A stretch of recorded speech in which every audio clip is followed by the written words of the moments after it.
The vanishing of the USS Cyclops, America's great sea ghost.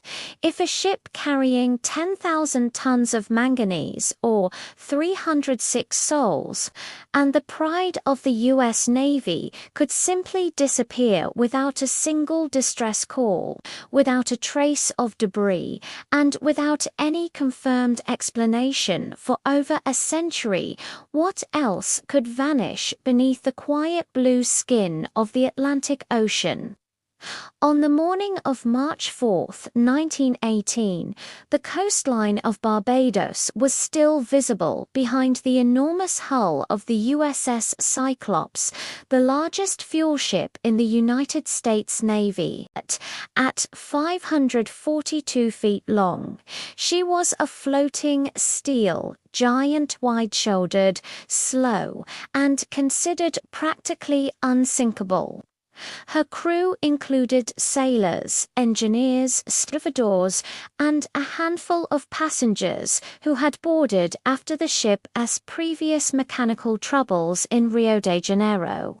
Her captain, George W. Worley, born Johann Friedrich Wilhelm Wichmann, a German immigrant with a complicated past and a secretive temperament, stood on the bridge, eyes narrowed beneath the brim of his cap, examining the grey morning horizon. But the world was at war. Submarines prowled the Atlantic. Merchant ships were torpedoed almost weekly. But Cyclops was a Navy vessel, and wartime protocol demanded alertness. The ship's hull was crammed with 10,800 tons of Brazilian manganese, ore intended for American steel production, critical to the war effort. The load was heavy, dangerously heavy, according to some of the ship's own engineers, who whispered that the vessel rode too low in the water. But for now, the sea was calm, the weather was mild, the sky was routine.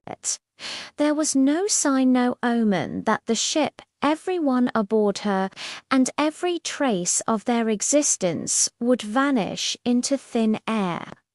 The last transmitted message from USS Cyclops contained no distress, no warning, no cry for help. It was nothing more than a routine report, weather fair, all well, and then nothing. When Cyclops failed to appear at her scheduled destination of Baltimore, the U.S. Navy launched the largest sea search in American history up to that point. For weeks, battleships and patrol vessels combed the waters along every possible route. Telegraph stations across the Caribbean listened for signals, stray Morse code, drifting SOS calls, anything. Shipping lanes were checked, enemy submarine logs were reviewed, Caribbean ports were questioned. Every scrap of information that might help locate the vessel was collected, but no oil slick, no floating timber, no life rafts, not a single body. It was as though the ocean had opened its lips and swallowed Cyclops whole. President Woodrow Wilson himself later said, "Only God and the sea know what happened." To understand why the Cyclops story is so astonishing, we have to go back to her beginning, long before her final voyage, to understand the strange combination of engineering decisions, world events, human behavior, political suspicion, and geographic mystery that all converged in her disappearance. Cyclops had been launched in 1910, part of a trio of massive colliers built to refuel naval vessels far from shore. Her design used a single enormous engine, unusually large and, according to later Navy evaluations, somewhat fragile under stress. Her hull design was broad and deep, optimized for coal, though she sometimes carried a very different weight distribution. When loaded with manganese, the cargo did not settle like coal. Instead, it compacted heavily, pressing down in unpredictable ways. Engineers debated whether such a load compromised the hull's structural integrity. Even more curious was the man commanding her. Captain Worley, though respected as a navigator, had a reputation for erratic behavior. Multiple crew members filed complaints about his temper, his favoritism, and his strange belief that some of the officers were plotting against him. Some swore that he carried a riding crop on board and used it on sailors. Others believed he was a German sympathizer. Dangerous accusations in 1918 when anti-German suspicion ran high. Still, though he had conflicts with his crew, none of this seemed enough to doom a ship of Cyclops' size. Her final voyage began in Rio de Janeiro in late February 1918. The war had strained global supply lines, and Brazilian manganese was urgently needed in the US for armor plating. Cyclops took on a full load, usually full by some accounts, then she set off northward, her first stop being Salvador, Brazil, where several crew members disembarked and a few others boarded. Reports from Salvador already suggested the ship was listing slightly. Captain Worley dismissed these concerns. When Cyclops reached Barbados on March 3, American consul officials noted again that the ship seemed deep in the water but did not appear visibly damaged. Some witnesses later recalled that the captain seemed tense, tired, or irritated. On March 4, early morning, Cyclops departed Barbados. No one would ever see her again. From this point on, theories proliferate.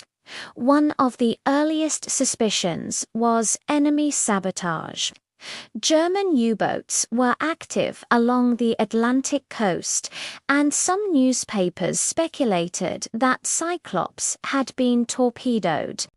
But wartime U-boat logs captured after Germany's defeat show no attack on any ship of Cyclops' size in that region, and even if a torpedo had struck, debris almost certainly would have surfaced. Another theory blamed overloading. Some naval engineers later argued that the ship's structural supports may have failed due to the immense weight of manganese if the central frame broke under stress. Cyclops could have split in two and sunk rapidly so quickly that no distress call was possible. But even a catastrophic breakup usually leaves debris, especially from a steel vessel. Then came the captain-centered theories. Was Worley acting strangely? Was he loyal to the US? Could he have steered the vessel off course?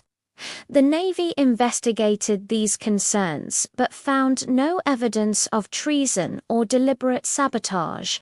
Worley was difficult, maybe unstable, but not treasonous. Yet the most enduring and dramatic theory of all involved geography, the mysterious region between Miami, Puerto Rico, and Bermuda, that writers would later call the Bermuda Triangle. At the time, there was no cultural mythology about that region. It was only decades later, after other ships and aircraft vanished, that authors retroactively placed Cyclops on a list of triangle victims. But Cyclops's disappearance remains one of the earliest and largest. However, unlike many triangle legends, Cyclops was a fully documented naval vessel. Every movement was logged. Every officer and sailor aboard had a name. Every cargo figure was recorded. Her engines, hull, and equipment were all inspected repeatedly. The tragedy wasn't folklore, it was fact. The more investigators studied, the stranger the case became. Some questioned whether the manganese ore had shifted dangerously during rough seas. But the weather that week had been mild, with only occasional trade-wind turbulence. Others wondered whether a sudden storm could have capsized her. But no ship in the area reported severe weather. Then there was her sister ship, USS Proteus, which disappeared under eerily similar circumstances in 1941, also while carrying heavy, or also without a trace. Another sister, USS Nereus, vanished the same year in almost identical fashion. 3 nearly identical ships, all gone, all carrying all cargoes. This pattern made engineers look more closely at the structural design. Later, military historians speculated that the combination of large single-engine construction and dense ore loads may have created a catastrophic structural weakness, or did not absorb shock the same way coal did. In heavy seas, the pressure might have built against the hull walls unevenly. If the central frame cracked even slightly, water could rush in rapidly. Still, if any piece of Cyclops had reached the surface, it would have been noticed during the massive search. But despite all efforts, nothing ever surfaced. As months passed, families of the missing pleaded for answers. Wives wrote letters to the Navy. Parents visited naval offices in Baltimore and Washington. DC newspapers published stories with headlines such as "Mystery Ship Still Missing" and "Navy Collapses All Hope."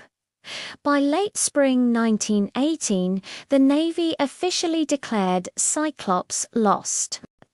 Years later, divers who explored the seafloor in regions along the ship's route found numerous shipwrecks, but none matching Cyclops' unique dimensions. Sonar scans in the vast underwater canyons between the Caribbean and the Mid-Atlantic Ridge revealed thousands of anomalies, but nothing conclusively identified as the missing vessel. Even as technology advanced side-scan sonar surveys, deep-sea submersibles, remote-operated vehicles, the search never yielded solid evidence. The Atlantic is deep, vast, and in places nearly bottomless.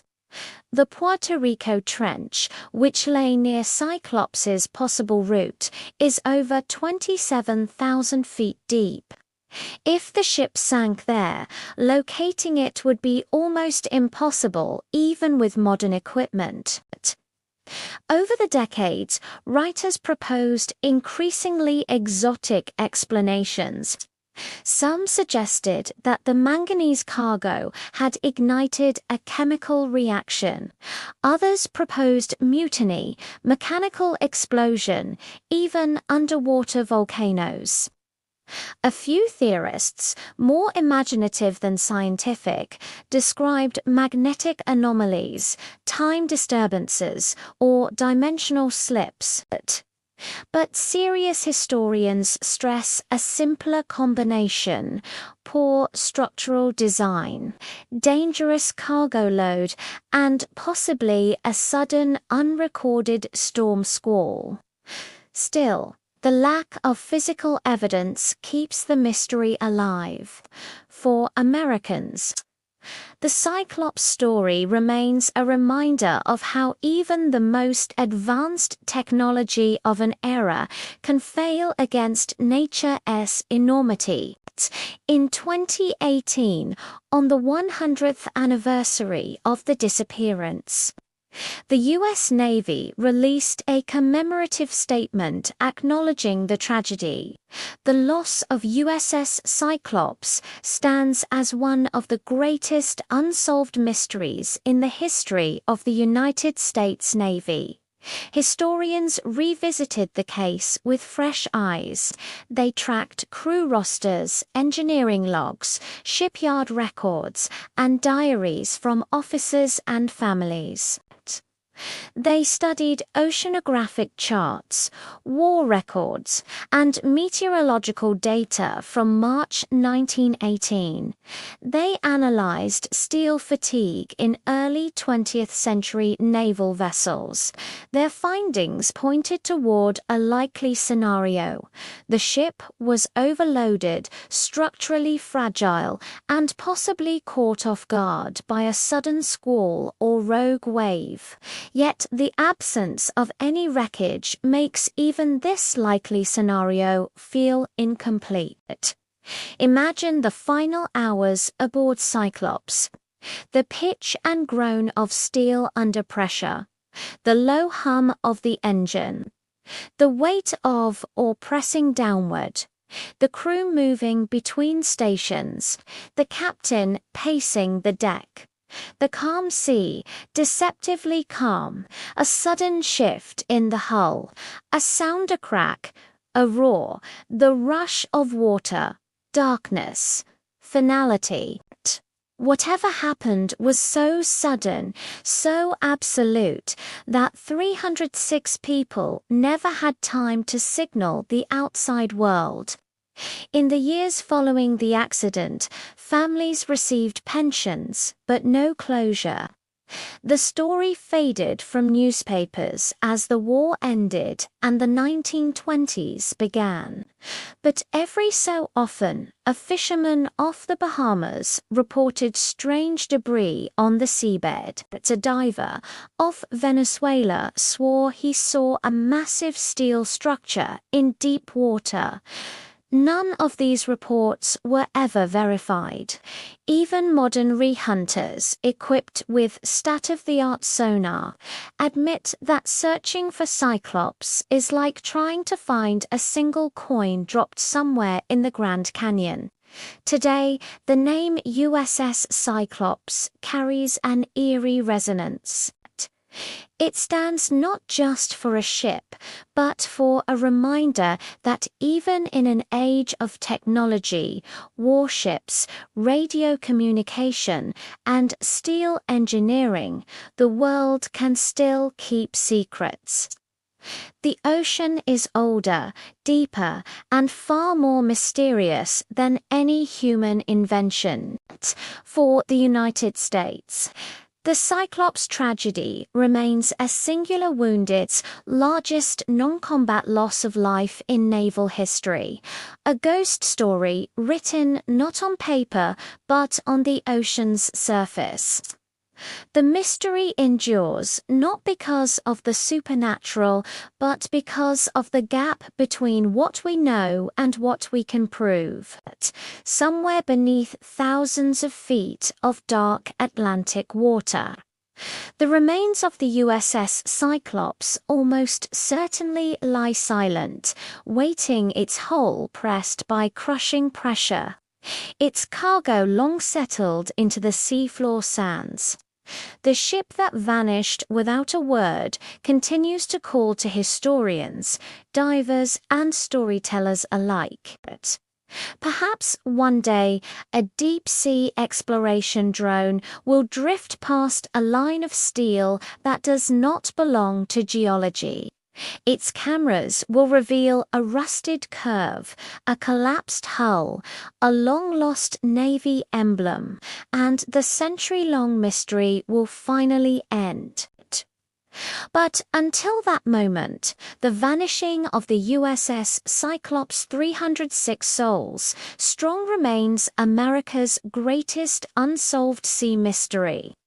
A story where history blends with uncertainty, and where the last known words still echo into the void, "Weather fair, all well."